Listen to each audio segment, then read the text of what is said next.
Hi hello అందరికీ అంతా బాగున్నారా? నేను కూడా చాలా చాలా చాలా బాగున్నాను. మీరంతా కూడా బాగున్నారని తెలుస్తాను. బయట ఎండలు చాలా ఎక్కువగా ఉన్నాయి.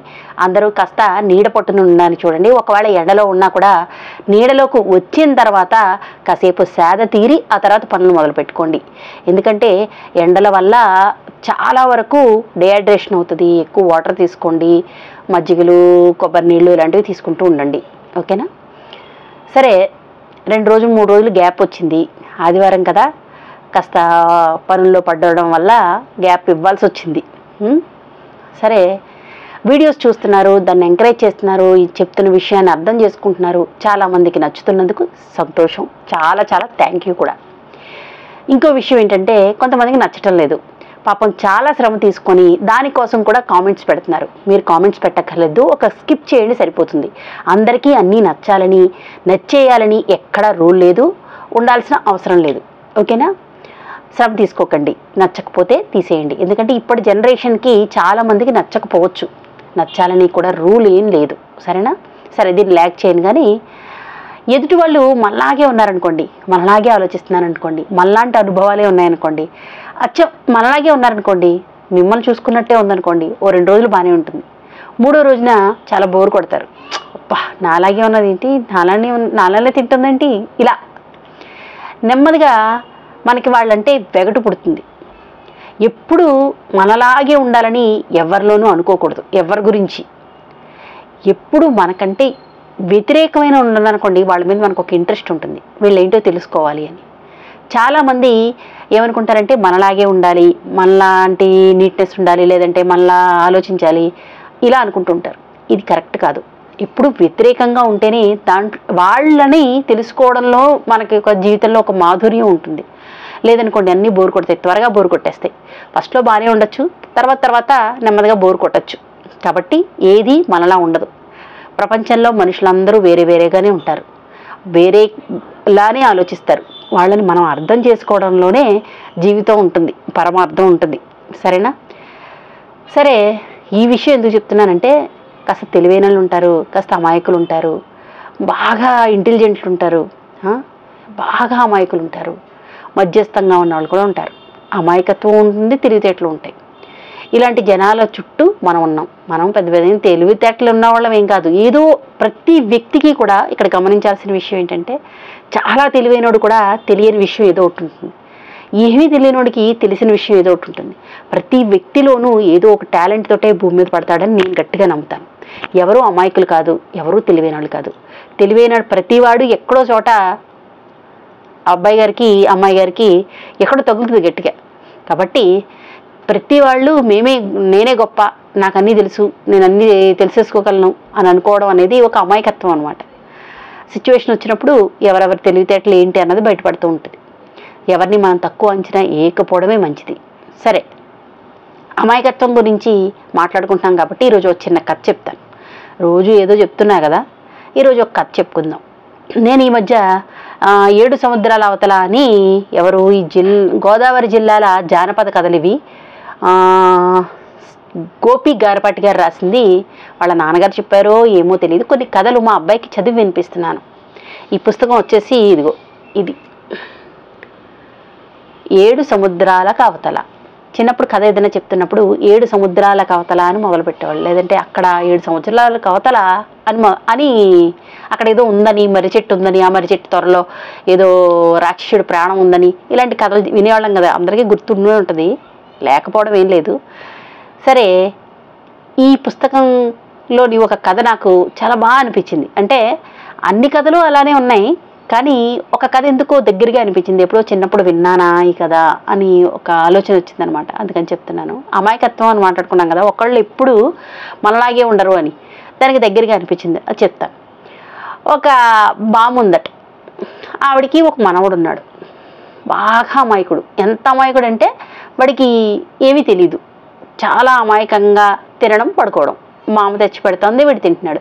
ఓ రోజు మామకు అనిపించిందట, ఎలా అయినా సరే వీడికి ఏదో ఒక పని చెప్పాలి, పని చేయించాలి వీడి చేత అనేసి. ఏం చేస్తాడు వీడు ఆలోచించింది. అరే బాబు, బయటికి వెళ్ళరా, ఎప్పుడు ఇంట్లోనే కూర్చుని ఉంటావు, నీకు బోరు కొట్టడం లేదా, బయటికి వెళ్ళి ఏదైనా పని చేసుకురా, వాళ్ళు చెప్పింది నెమ్మదిగా చేసుకురా, నీకు దానివల్ల ఏయో 2-3 డబ్బులు వస్తాయి, తెచ్చుకుని ఇంటికి రా, అంతే తప్ప ఏది చేయకుండా ఇంట్లో ఉండి తింటే నేను ఎన్ని రోజులు పోషించను నిన్ను అందట. సరే మనవాడికి కూడా కొద్దిగా పౌరుషం అనిపించింది, బద్ధకంగానే ఇష్టం లేకపోయినా బయటికి వెళ్ళాడు. బయటికి వెళ్తే ఓ చోట ఏం చేయాలి వీడికి ఏం తెలీదు, పని అడగడం అస్సలు తెలీదు. ఓ చోట ఒక బొరి దగ్గర, అంటే ఒక చిన్న కన్నం దగ్గర ఒక తొండ వెళ్తుందట, తొండ నుంచుని ఉందట. ఈ మూల ఈ తొండ ఉందేంటి అని దగ్గరికి వెళ్ళి ఉంచుని, తొండగారు ఏం చేస్తున్నారు అన్నాడంట. ఆ తొండ ఇలా ఇలా ఇలా బుర్ర రూపిందంట. వీడు కూడా ఇలా ఇలా బుర్ర రూపాడట. ఓహో ఇక్కడ ఏదో పని ఉన్నట్టుంది, చేయమంటుంది అనుకుంటా అని అక్కడున్న బొరి దగ్గరికి వెళ్ళి కాస్త లోపలికి వెళ్ళి తొంగి దాన్ని ఏదో తవ్వడానికి ట్రై చేశాడట. అక్కడ కాసులు కనిపించినాయి. ఓహో ఏం చేయాలండి అన్నీ అంటే మళ్ళీ బుర్ర ఎలా ఎలా ఊపిందట. ఓహో అయితే ఇవన్నీ సంచిలోకి ఎత్తి పట్టుకెళ్ళమంటున్నట్టున్నది అని అవన్నీ సంచిలోకి ఎత్తి పట్టుకొచ్చాడట.